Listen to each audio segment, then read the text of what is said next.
हाँ तो प्यारे विद्यार्थियों, कैसे हो आप? आई होप कि आप बहुत ज़्यादा अच्छे होंगे।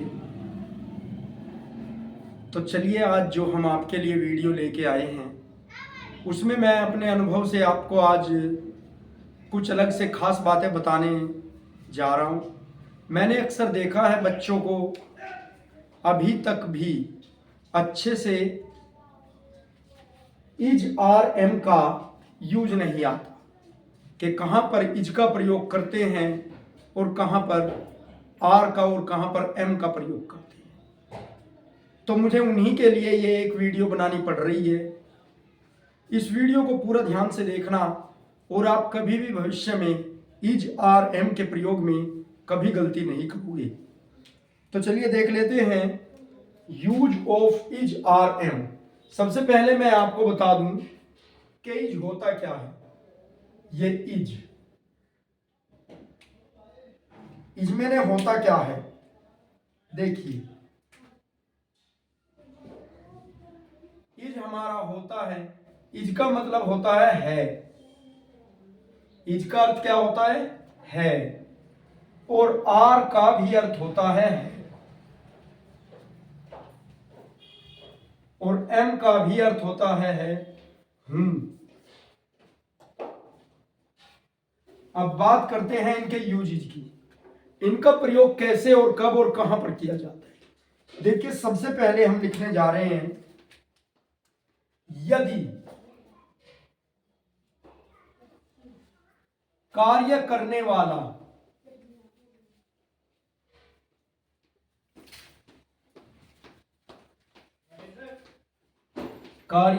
वाला एक व्यक्ति है,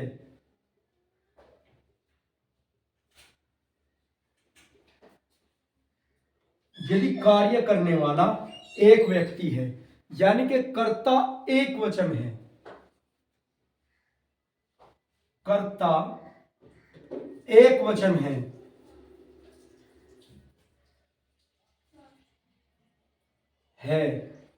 तो कर्ता के साथ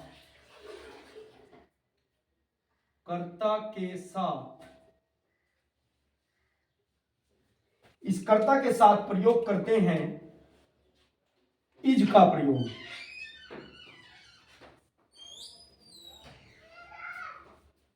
तो कर्ता के साथ किसका प्रयोग करते हैं? इज का प्रयोग करते हैं।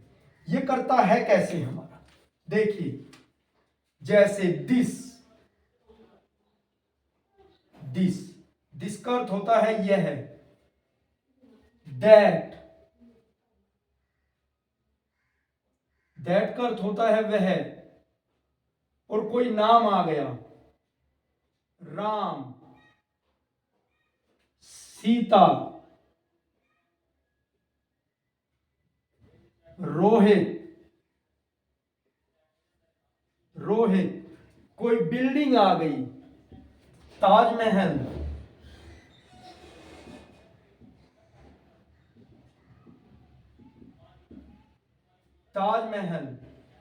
Red fort.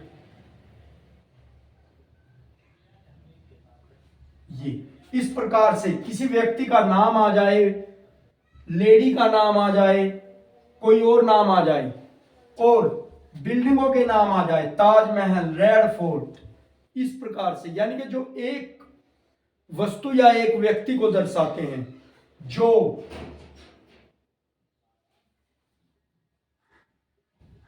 एक व्यक्ति या एक वस्तु को दिखाते हैं,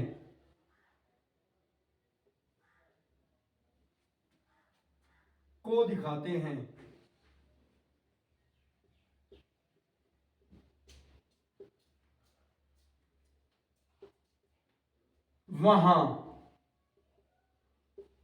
इज का प्रयोग करते हैं।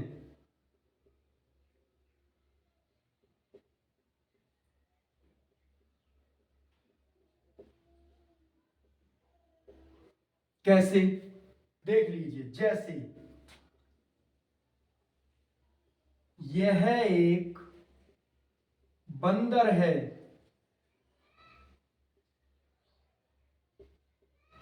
यह एक बंदर है। तो इसकी अंग्रेजी हम कैसे बनाएंगे? देखिए मैंने पहले लिखवाया है, यह को क्या कहते हैं हम? दिस, और वह को दैट। तो क्या बनाएंगे? यह एक बंदर है। देखिए यहां पर यह है, तो सबसे पहले हम अंग्रेजी बनाते हैं अपने कार्य को करने वाले की, यानी कि कर्ता की। तो यहां पर यह है दिस, दिस।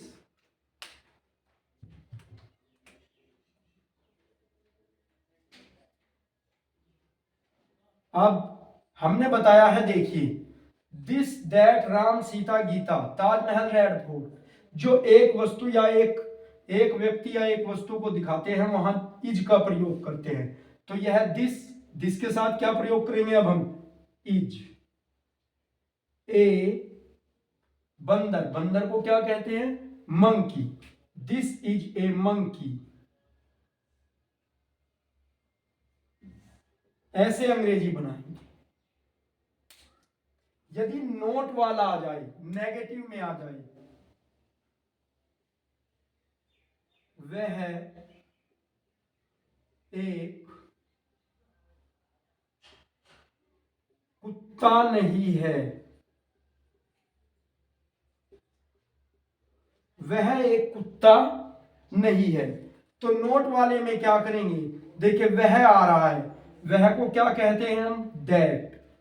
तो दैट, अब दैट के साथ क्या लगाएंगे? इज। दैट इज एक ए। अब पहले हाँ नहीं आ गया है, तो दैट इज नोट। अब देखिए कर्ता के बाद क्रिया इज, और फिर लगाएंगे हम note. That is note a dog, a dog. That is not a dog. इस प्रकार से देखिए यहां पे वह के लिए हम ही सी का प्रयोग नहीं करेंगे। किसका प्रयोग नहीं करेंगे? ही व सी का प्रयोग नहीं करेंगे। जैसे मैंने अक्सर गलतियां कहां देखी है?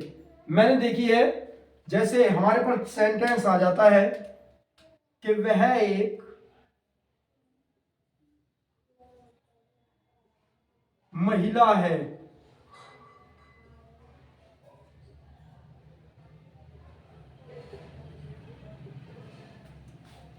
वह एक महिला है। तो इसके लिए अक्सर बच्चे क्या करते हैं? सी का प्रयोग कर देते हैं। किसका? सी का। ऐसे बना देते हैं, she is a women, she is a women. जबकि यह तरीका बिल्कुल गलत है। देखिए सी का और ही का प्रयोग हम कब करेंगे यह हम आपको बताएंगे, लेकिन आपको यह गलती नहीं करनी है। जब सिंपल साधारण वाक्य आए कि वह एक महिला है, इस प्रकार से कोई जानकारी दे, वह एक लड़की है, तो वहां पे सी का प्रयोग नहीं करेंगे। वहां पे करेंगे हम वह के लिए दैट का प्रयोग। चाहे वो महिला हो चाहे वो पुरुष हो, हम किसका प्रयोग करेंगे? दैट का। तो दैट इज ए वुमेन, वह एक महिला है। इस प्रकार से हम सेंटेंस को बनाते हैं। और कह दिया जाए क्या वह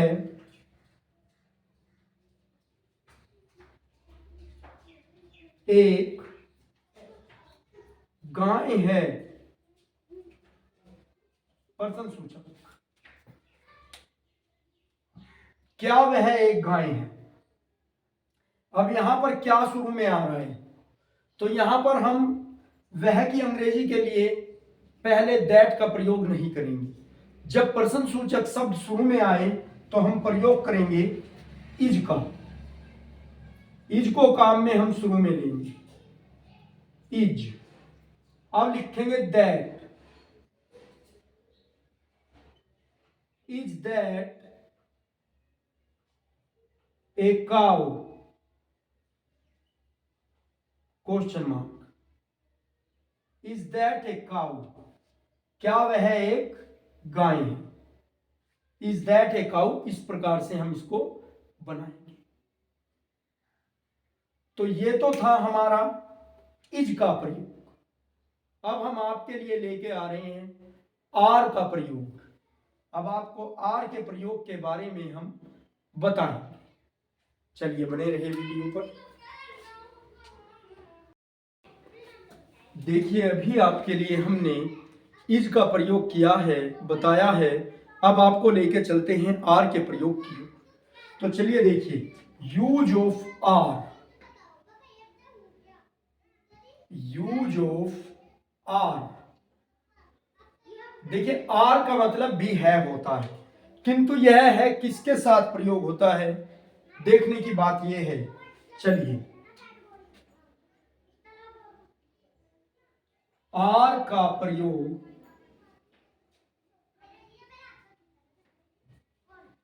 एक से अधिक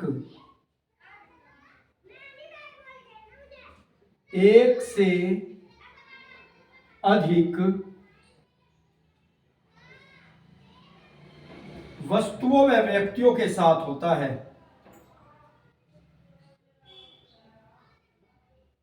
आर का प्रयोग एक से अधिक वस्तुओं व व्यक्तियों के साथ होता है।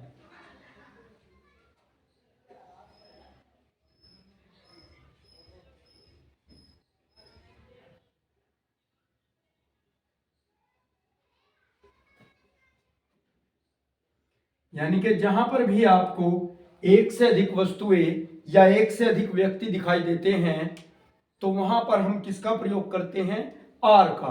देखिए किन किन स्थितियों में हम आर का प्रयोग करते हैं। जैसे जैसे देखिए हमारा क्या बनता है, ये किताबें हैं, ये किताबें हैं, इस प्रकार से। में बल्ले हैं,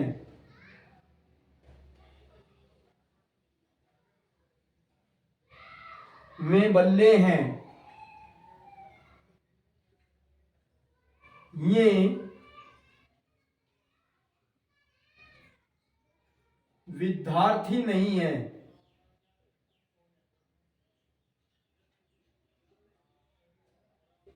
ये विद्यार्थी नहीं है। में हमारे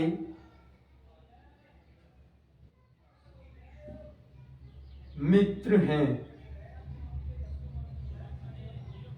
क्या ये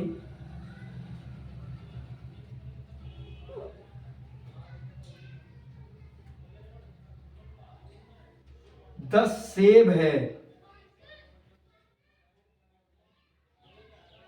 क्या ये 10 सेब हैं, क्या वे अमेरिकन हैं,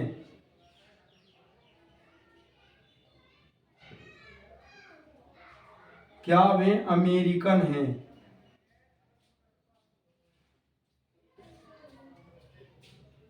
इस प्रकार के वाक्य होते हैं हमारे। देखिए अंग्रेजी इनकी कैसे बनाते हैं। यहां पर आपको जितनी भी संज्ञाएं दी गई हैं सारी की सारी बहुवचन में है, यानी कि एक से अधिक वस्तुओं का बोध यहां पे हमें हो रहा है। जैसे ये किताबें हैं, किताबें हैं का मतलब यानी कि एक से ज्यादा किताबें हैं।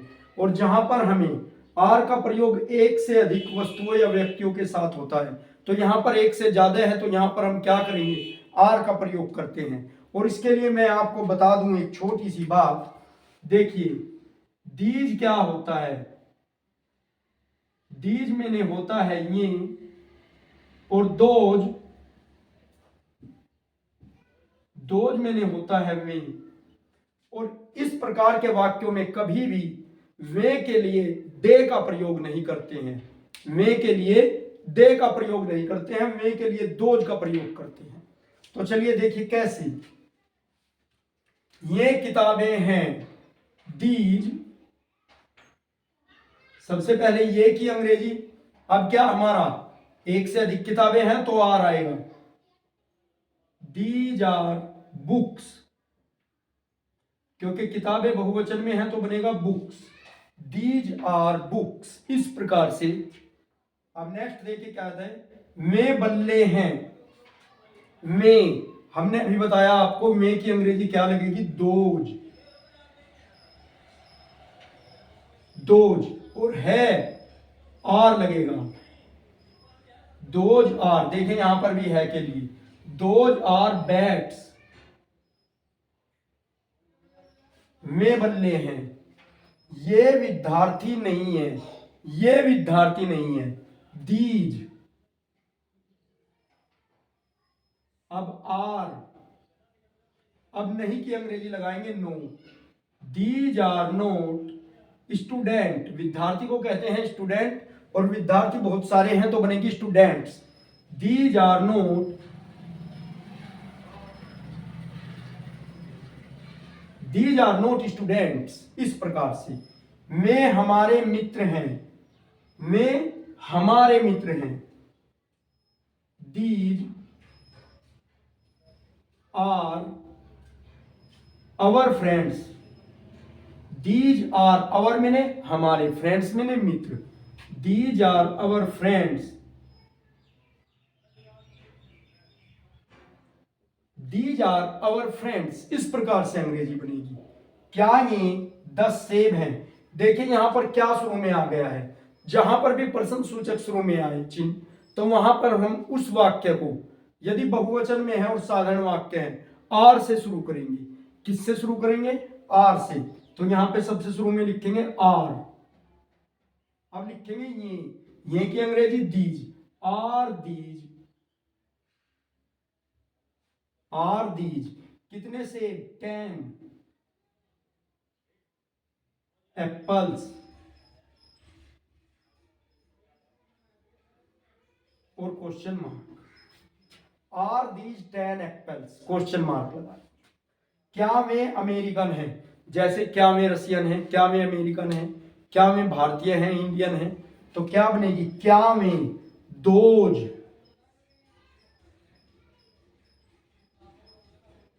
Those are.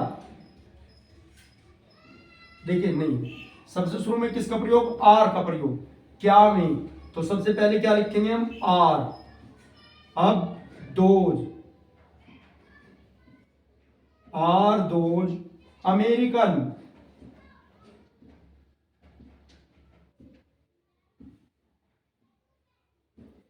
Those are American, क्या वे अमेरिकन हैं।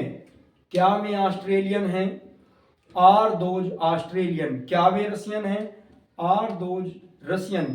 क्या वे जापानीज है, आर दोज जापानीज। क्या वे भारतीय हैं, आर दोज इंडियंस, इस प्रकार से। अब ये इसमें आप, क्या ये 10 सेब हैं, are those, are these 10 apples. क्या ये 20 संतरे हैं, आर दीज 20 ऑरेंज। इस प्रकार से हम अंग्रेजी आसानी से बना सकते हैं। चलिए इसके बाद देखते हैं हम एम का प्रयोग।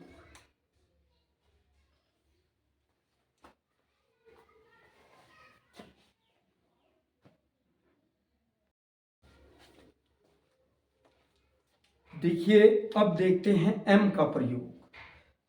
यूज ऑफ एम,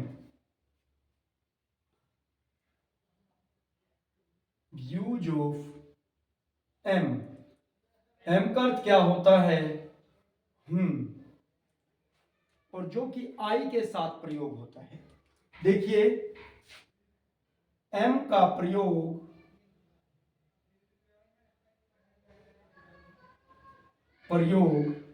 आई के साथ, आई मैं के साथ किया जाता है।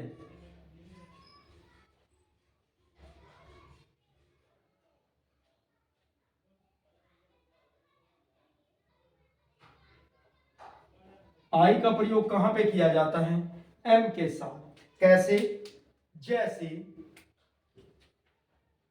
जैसे मैं एक अध्यापक हूं।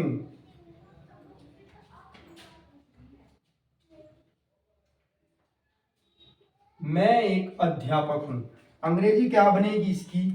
आई am a teacher. I am a teacher. I am a teacher. इस प्रकार से इसकी अंग्रेजी बनेगी। जैसे नेगेटिव में दिया है, मैं कमजोर नहीं हूं।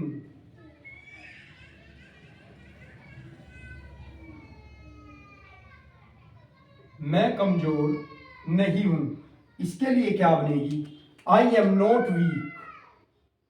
आई am not weak. I am not weak. ठीक है। जैसे क्या मैं विद्यार्थी हूं।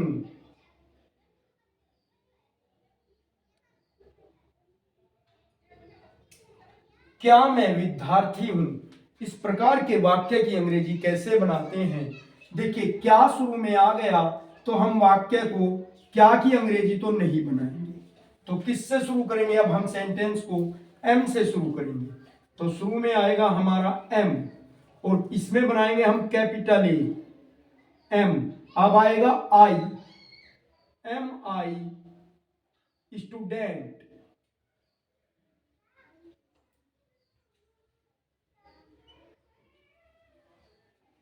एम आई स्टूडेंट, और ये क्वेश्चन मार्क, क्या मैं विद्यार्थी हूं। इस प्रकार से।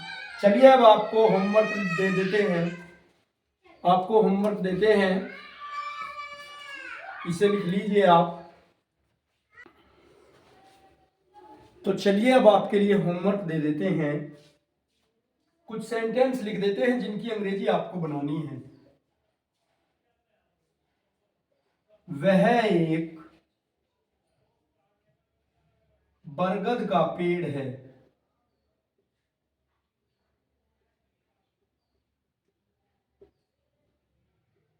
पेड़ है। वह एक बरगद का पेड़ है।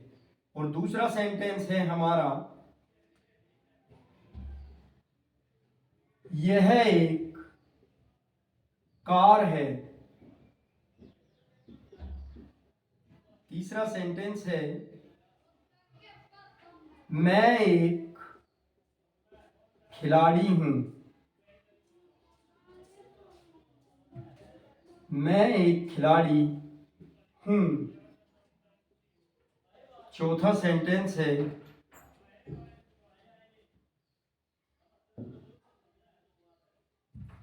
यह मेरा भाई है।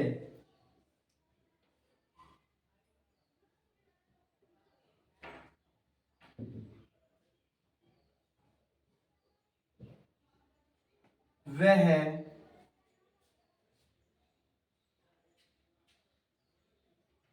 तुम्हारे चाचा हैं।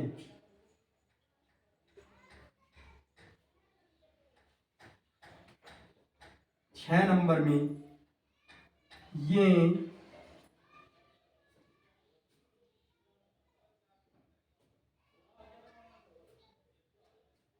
आम के पेड़ है। ये आम के पेड़ हैं। 7 नंबर में आपके लिए लिखा जा रहा है। देखिए 7 नंबर में मैं आपके लिए क्या लिख रहा हूं? में बहुत सी भेड़ हैं, या भेड़ है, में भेड़ हैं। 8 नंबर में, ये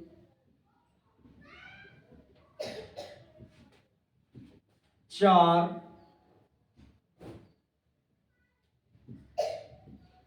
कद्दू है। ये 4 कद्दू हैं। 9 नंबर में, यह एक खरबूजा है। यह एक खरबूजा है। 10 नंबर में मैं एक माली नहीं हूं। तो ये आपके लिए होमवर्क हो गया। इसे आप किस प्रकार से कई गुना बढ़ा सकते हैं, देखिए जैसे हमने यहाँ पे दिया है वह एक बरगद का पेड़ है, तो आप इसकी अंग्रेजी सिंपल में भी बना सकते हैं और इसका आप नेगेटिव में भी चेंज कर सकते हो। कैसे कि वह एक बरगद का पेड़ नहीं है, तो नेगेटिव वाला भी आपको मिल गया, उसकी भी अंग्रेजी आप बना के देखना। और एक आपको मिल जाएगा क्या वह एक बरगद का पेड़ है। इस प्रकार से यह एक कार है, यह एक कार नहीं है, क्या यह एक कार है। मैं एक खिलाड़ी हूं, मैं एक खिलाड़ी नहीं हूं, क्या मैं एक खिलाड़ी हूं। इस प्रकार से 3-3 बना लेंगे सभी के, और ये आपके बनेंगे 30 सेंटेंस। और 30 सेंटेंस बनते ही आपको अपने आप में महसूस होगा एक अलग ही कॉन्फिडेंस, एक अलग कॉन्फिडेंस आपको महसूस होगा जब आप इस प्रकार से 3-3 सभी के बना लेंगे। तो इससे नेक्स्ट वीडियो में हम आपको वाज वर हैव हैड का प्रयोग बताएंगे और उसके बाद आपके सेंटेंस शुरू कर देंगे। तो आप बने रहिए हमारी वीडियो पर और हमारे चैनल को सब्सक्राइब कीजिए, वीडियो को लाइक कीजिए, और आपको यहाँ से अंग्रेजी में एक बहुत ही अच्छी पकड़ आपकी बन जाए।